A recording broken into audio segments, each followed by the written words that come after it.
Bonjour et bienvenue sur Les mots magiques, la chaîne du copywriting en français. Je suis Selim Niederhofer, copywriter et coach en copywriting. Et aujourd'hui, je vais répondre à la question de Bruno. Bruno qui nous pose une question, alors elle est assez précise. Il commence. J'ai peur de ne pas être compétent dans tous les domaines. Par exemple, je ne sais pas comment faire une page de vente ou une page d'à propos sur la boxe ou sur comment jouer du piano ou sur une entreprise d'aide à domicile, etc. Je connais un peu l'immobilier, les chiens. Quand je connais un peu, ça va. Ma question est la suivante. Comment écrire une page de vente ou d'à propos sur comment jouer du piano, par exemple, sans aucune connaissance du piano. Il précise bien en gras, surligné, sans aucune connaissance du piano. Il continue la question, la mise en contexte. S'il y a un client qui me demande cela et que je dois faire le travail en 2 ou 3 jours, comment faire ? Je n'ai pas le temps de lire un livre sur ce sujet et après faire une page de vente avec un délai de 2 ou 3 jours. Voilà ma petite peur sur le métier de copywriter. Tout d'abord, merci beaucoup Bruno pour la question.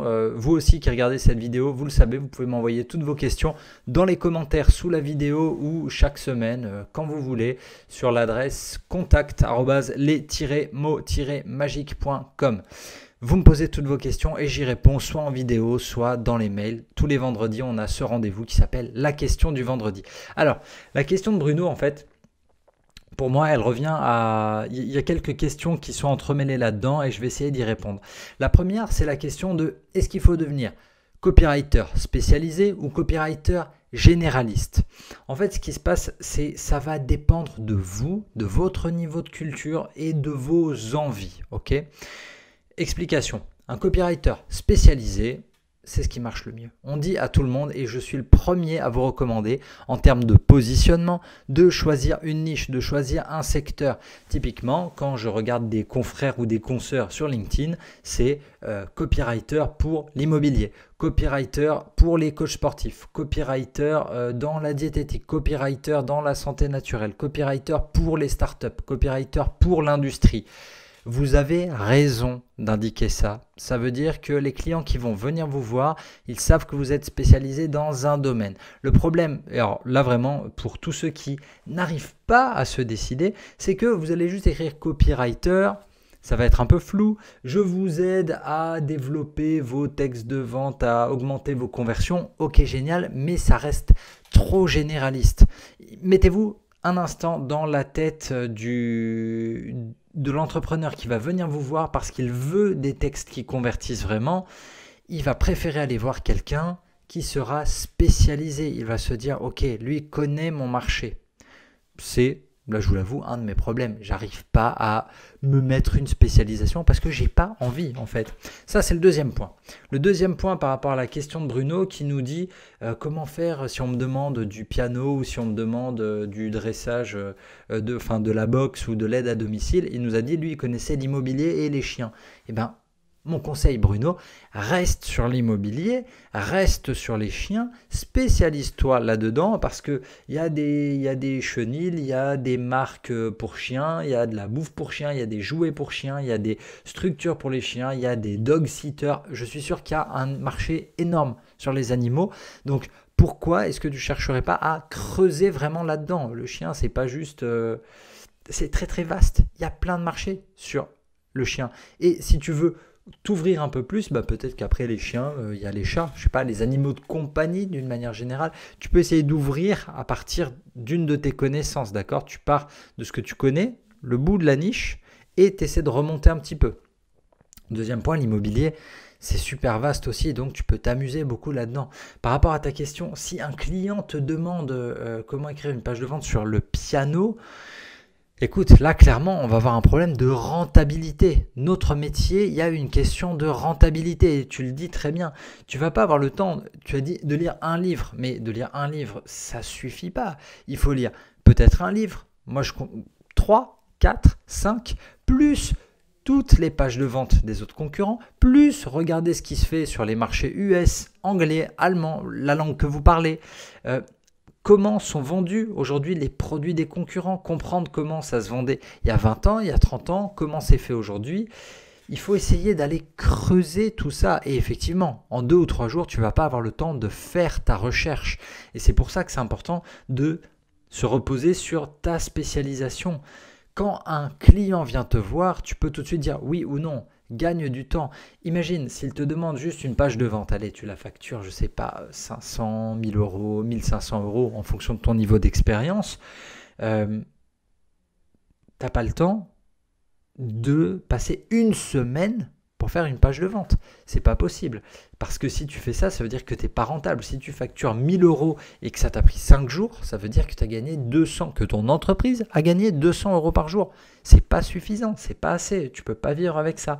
Donc c'est pour ça que je ne recommande pas de prendre des missions hors de vos spécialisations parce que vous ne serez pas aussi rentable, vous ne serez pas aussi rapide. Et dans notre métier, il y a une question essentielle qui est celle de la rentabilité, de la rapidité à rendre un texte, un article, un mail, une séquence de mail, une page de vente.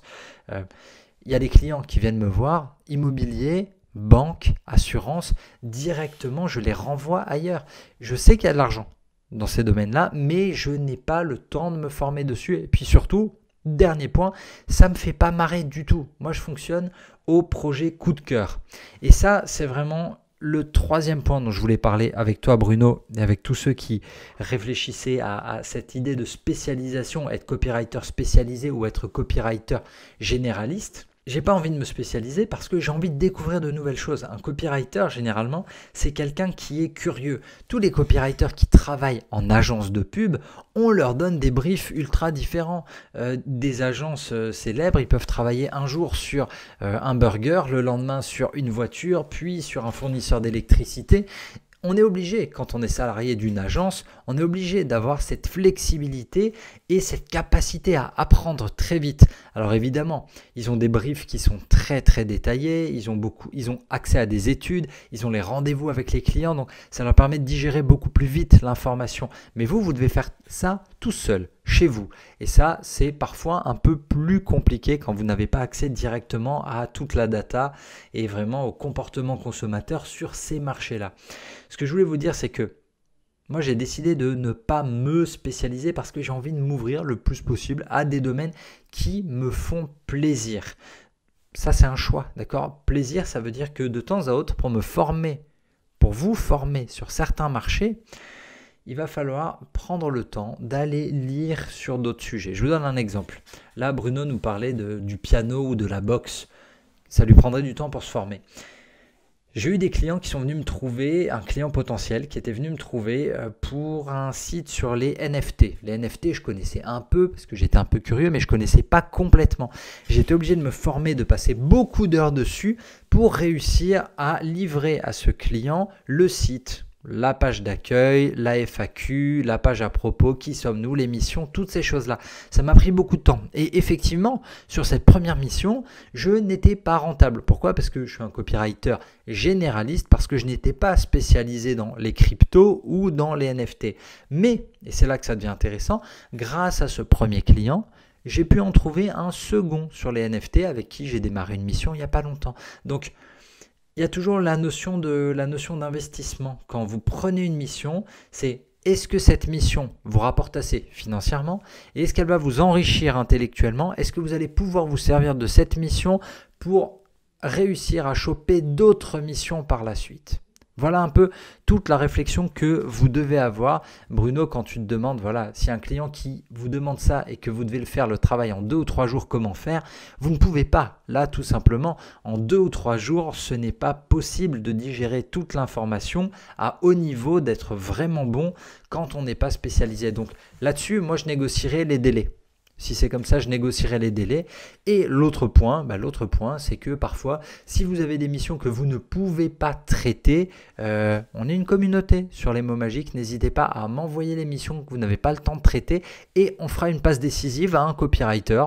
On enverra dans la newsletter et ce sera traité par quelqu'un d'autre et un jour, il vous renverra la balle. Il faut voir ça vraiment, c'est toujours cette notion d'abondance. Les missions, ça va, ça vient.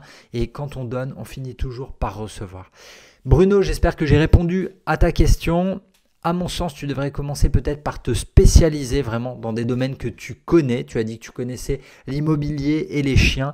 Essaie de rester là-dessus. Essaie de voir un peu tout ce que ça comporte parce que tu vas voir que c'est déjà vaste.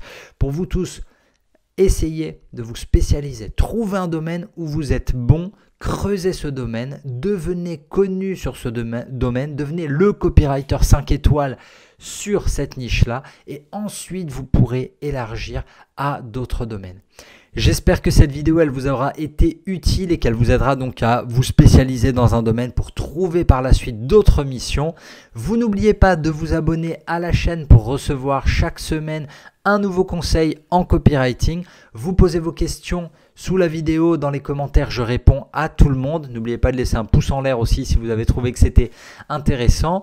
Et surtout, vous n'oubliez pas, récupérer votre guide Copywriting Cash, les 10 secrets indispensables des meilleurs rédacteurs pro pour faire vos premiers euros. On se retrouve dès la semaine prochaine pour des nouvelles techniques en copywriting. Et d'ici là, n'oubliez pas, votre histoire, c'est à vous de l'écrire.